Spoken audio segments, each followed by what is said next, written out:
చిత్రాలు తాడేపల్లిలో మొద్దు నిద్రపోయి ఇసుకలో ఎంత వస్తుంది, లిక్కర్లో ఎంత వస్తుంది, ఏదైతే మరి విలువైన భూములు అమ్మితే ఎంత వస్తుంది, మైండ్స్ లో ఎంత వస్తుంది, నీ యొక్క ధనాన్ని సంపాదించుకోవడానికి మనసు పెట్టావు. కానీ ఇటువంటి బుడమేరికి నువ్వు పనులు పురమాయించక్కర్లా, శాంక్షన్లు ఇవ్వకర్లా. గతంలో చంద్రబాబు నాయుడు గారే మరి ఏదైతే 15,000 కాదు 35,000 క్యూసిక్లు నీరు ప్రవహించేటువంటి విధంగా 4 ఏజెన్సీలకు టెండర్లు ఇచ్చారు. 80% పనులు అయ్యాయి రోజు చంద్రబాబు నాయుడు గారి హయాంలో. ఆ పనుల్ని నువ్వు కంటిన్యూ చేసి ఏదైతే ఆ లెవెలింగ్ ఏదైతే ఎక్స్టెన్షన్ కానీ ఆ లైనింగ్ కానీ ఈ బుడమేరకు చేసుంటే ఈ రోజు గండ్లు పడి ఉండేవా.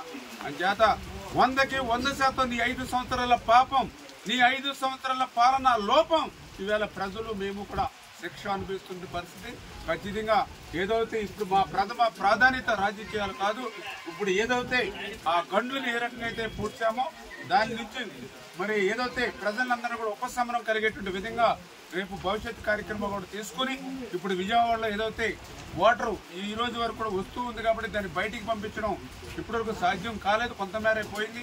ఇప్పుడు మనం ఇన్ఫ్లో ఏదైతే గండ్లు నరికట్టాం కాబట్టి ఇప్పుడు ఇమీడియట్లీ విజయవాడలో ఏదైతే నీరు ఏదైతే చేరుకుందో దాన్ని బయటికి పంపించేటువంటి విధంగా కాన్సన్ట్రేషన్ చేసి వాతావరణం అనుకూలించి వర్షాలు తగ్గితే మరి 1-2 రోజుల్లోనే యాజిటీజ్గా మళ్ళీ పూర్వపు స్థితిని తీసుకొస్తామని చెప్పి తెలియజేసుకుంటూ మరి ఇవన్నీ కూడా క్లియర్ అయిన తర్వాత రేపు భవిష్యత్తులో ఈ బుడమేరు నుంచి విజయవాడకు రక్షణ విధంగా ఒక శాశ్వత పరిష్కారం ఉండేటువంటి విధంగా ఎన్డీఏ ప్రభుత్వం పనిచేస్తుంది. ఎందుకంటే ఈ బుడమేరు అనేది ఈ రోజనే కాదు, గతం నుంచి కూడా అనేక వరదలు ముంచెత్తి బుడమేరు అంటే విజయవాడకు ఒక దుఃఖదాయనైనటువంటి పేరు ఉంది.